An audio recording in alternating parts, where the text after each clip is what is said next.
আজ বন্ধুরা হোলি স্পেশালে একটা চিকেন রেসিপি খুব চটজলদি হয়ে যায় তোমাদের সাথে শেয়ার করতে চলে এলাম।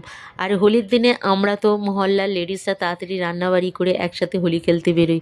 তাই বন্ধুরা তোমরাও এই রেসিপিটা হোলির দিন ট্রাই করতে পারো, সেটাই তোমাদের সাথে শেয়ার করছি। চলো, সবার প্রথমে 1 কিলো মাংসের মধ্যে 1 চামচ গোলমরিচের গুঁড়ো, কিছুটা আদা রসুন কাঁচা লঙ্কা বাটা, আর পরিমাণ মতো নুন, আর ফ্যাটানো টক দই। দইটা মাংস হিসাবে নিতে হবে।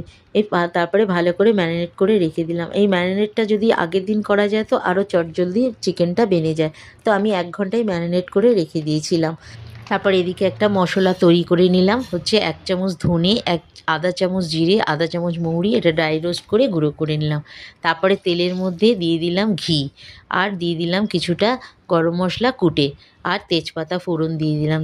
তারপরে দিয়ে দিলাম পেঁয়াজ, আর দিয়ে দিলাম নুন। তারপর একটু লাল লাল করে ভালো করে ভেজে নিয়ে কিছুটা দিয়ে দিলাম আদা রসুন কাঁচা লঙ্কা বাটা, আর কয়েকটা শুকনো লঙ্কা। আমি আর এর মধ্যে কোনো গুঁড়ো লঙ্কা বা হলুদ গুঁড়ো ইউজ করব না। তারপরে মশলাটাকে ভালো করে কষিয়ে নিয়ে ওর মধ্যে দিয়ে দিলাম ম্যারিনেট করা মাংসটা। কিছুটা কষিয়ে নেওয়ার পর দিয়ে দেবো ওর মধ্যে ভাজা আলুগুলো, দিয়ে সব কিছু ভালো করে নেড়ে চেড়ে তারপরে ঢেকে দিয়ে 10 থেকে 15 মিনিট ভালো করে কষিয়ে নেব। 10 মিনিট পর দেখো আমার চিকেনটা থেকে কত জল বেরিয়েছে।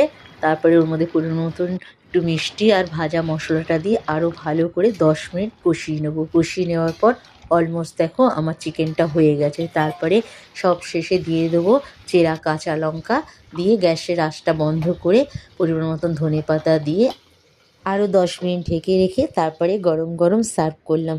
কেমন লাগলো বন্ধুরা জানিও কিন্তু। ভালো লাগলে একটা লাইক শেয়ার কমেন্ট করো, আর তোমরাও একবার ট্রাই করো বন্ধুরা হোলির দিনে, তোমাদেরও খুব ভালো লাগবে। আর এই চিকেন রেসিপিটা লুচি, পরোটা, পোলাও, সাদা ভাত সবার সাথে খুব ভালো লাগে। আর তোমরা সবাই ভালো থেকো, সুস্থ থেকো, আর সকলকে জানাই হ্যাপি হোলি। তোমরা সবাই সাবধানে হোলি খেলো। আজকের মতন টাটা।